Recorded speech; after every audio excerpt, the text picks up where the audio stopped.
I work in a government lab in a pretty unique field. My field is called de-extinction, or resurrection biology. Most of the stuff we do just involves selective breeding, and similar things that help boost the population of endangered species. And yeah, most of the time it just feels like I'm a glorified conservationist. But there are some projects we do that are really mind-blowing. You may have heard a famous example of a similar group to mine who was working on woolly mammoth DNA. It's an ongoing project, but their goal is to resurrect the woolly mammoth species by cloning the deceased mammoth they found in the ice. Well, 3 months ago, one of our excavation teams uncovered something while digging in the Arctic. Scanning the ice with ground-penetrating radar, they detected something 30 meters down. When they dug it up, they had no idea what it was. It looked like a human and a horse had fused together. More precisely, it was the complete body of a horse, with a human torso coming out of the horse's back.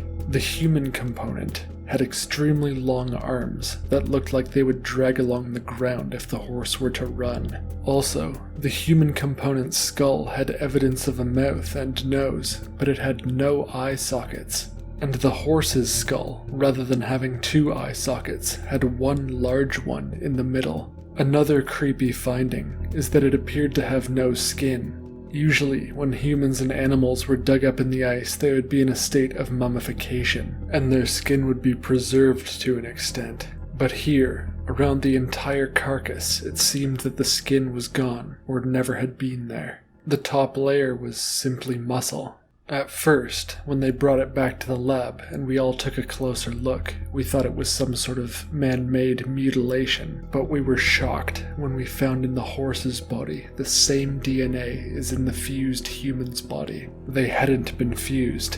This was an intact organism. No one had ever heard of a species like this in the fossil or historical records, and we immediately set about trying to resurrect it. Since we had no idea what species it was even close to, or what could possibly birth it, we began cloning about 20 replicates inside 20 artificial wombs with different birthing conditions. 5 of the clones died in gestation within the first week. 10 of them looked unwell. 4 of them looked pretty good, and 1 of them looked great. The clone that looked great, clone number 7, or C7 for short, was placed under round-the-clock surveillance to make sure the project succeeded. But while my group worked on the resurrection, another group was still performing the autopsy on the specimen found in the ice. After about 10 days, they released the report, and it was found that the central nervous system of the animal was inside the horse's head. The human's head was empty, and nerves from the horse's central nervous system controlled the entire body, including the long humanoid arms. There were other things that made the horse's brain highly irregular, however. Not only was it more sophisticated than a human brain, it had several regions that were entirely unlike anything we had seen in any mammalian brain. Structures whose purpose we had no way of identifying. The body was a similar story. There was a stomach, which although was unusual, was recognized as a stomach, and intestines and the rest of the digestive system. The creature had a heart, a couple of them in fact, but it had no lungs, and it had many organs, both in the horse's body and in the human's body and head that we had no way of identifying, and functionality well beyond our imagining. While perhaps this should have been concerning, at the time it just fueled our ambition and our drive to see how this thing behaved living. 3 weeks went by and the embryo was starting to take shape. The human head folded up right next to the horse's in that tight little space, and the long arms wrapped around itself twice. We had no way of knowing when the gestation period was supposed to end, or when the creature had developed enough to survive outside the artificial environment. But I noticed that as the creature got larger and larger in the artificial womb, more and more of my subordinates took ill. It got to the point where everyone on the floor directly was no longer available, and I had to tend to the creature myself. 6 weeks into the growth, I was starting to feel sick too, but I wasn't sure why. I felt tired all the time and weak, and one of the people in the autopsy group claimed to have an idea of what the creature might be. It didn't come from any scientific or credible sources, but we called a meeting, and he showed us images of what looked exactly like the creature. They were depictions, drawings from Orcadian and Celtic folklore. It was a creature called the Nuckelavee, fabled to exist in mythology. In mythology, it was thought of as not only a demon, but the nastiest one that existed. It was thought to bring droughts, wilt crops, sicken livestock and humans, even spread epidemics with its breath. We puzzled over how this was possible, and we all made our way to the balcony overlooking the artificial womb. We knew the creature didn't have lungs, and yet the horse's chest was moving. The creature was breathing.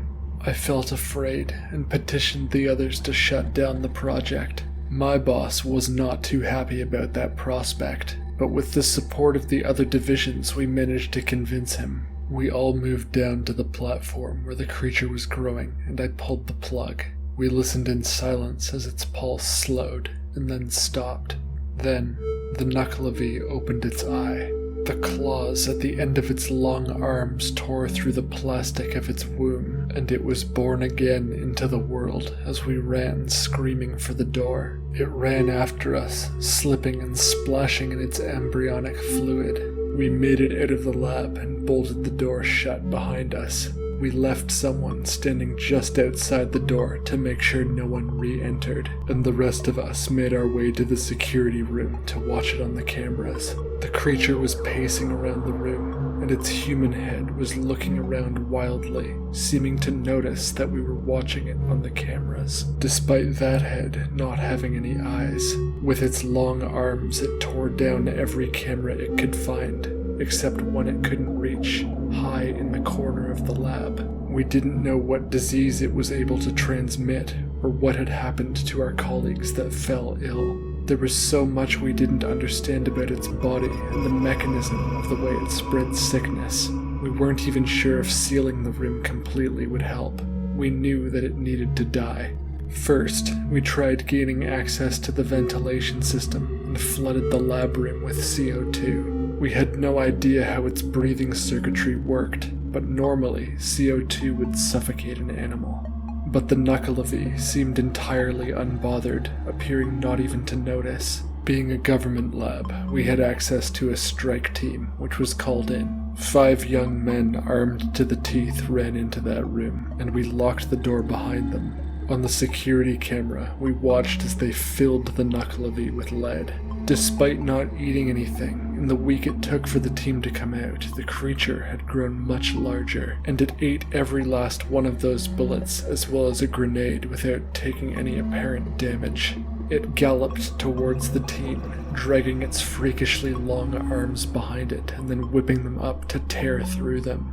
One member of the team escaped its clutches to regroup on the far side of the room, but was already coughing up blood through his mask by the time he turned to face it again. He dropped dead seconds later, having never even been touched by the creature. For another couple days we lived at the office, brainstorming about how to end the creature, and eventually we figured that freezing it was the only thing that would work, as we had proof that it worked before. We sealed the room to the best of our ability and hooked up an industrial air conditioner to the ventilation. It took a lot of energy and time, but the room dropped to -20, -30, -40, and the creature was still moving. Despite not having any skin, it seemed to be insulated near perfectly. It really was a demon, or a god.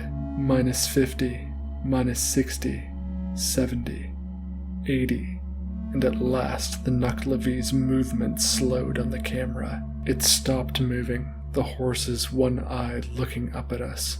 With an insulated suit, we entered the room to make sure it was dead, and we were immediately hit with an overwhelming feeling of doom. We could almost feel its 2 hearts beating, and a sickness spreading through our bodies. It wasn't dead. It didn't seem to matter what we wore when we approached it. The sickness still got in, but for some reason it couldn't leave the room. So we called it a write-off. And to this day, the Nuckelavee's sitting in that room, half frozen and half alive. Maybe it will die eventually. I can only pray. It's made me think twice about my whole career, about bringing back things that maybe are better left dead. Hey guys, thanks for listening to that story. For more original creepypastas, tune in every Thursday, and tune in every second Sunday of the month at 9 p.m. Eastern Standard Time for Nightmare Theater, an open book club for nightmares. Until next time, embrace the beautiful dark.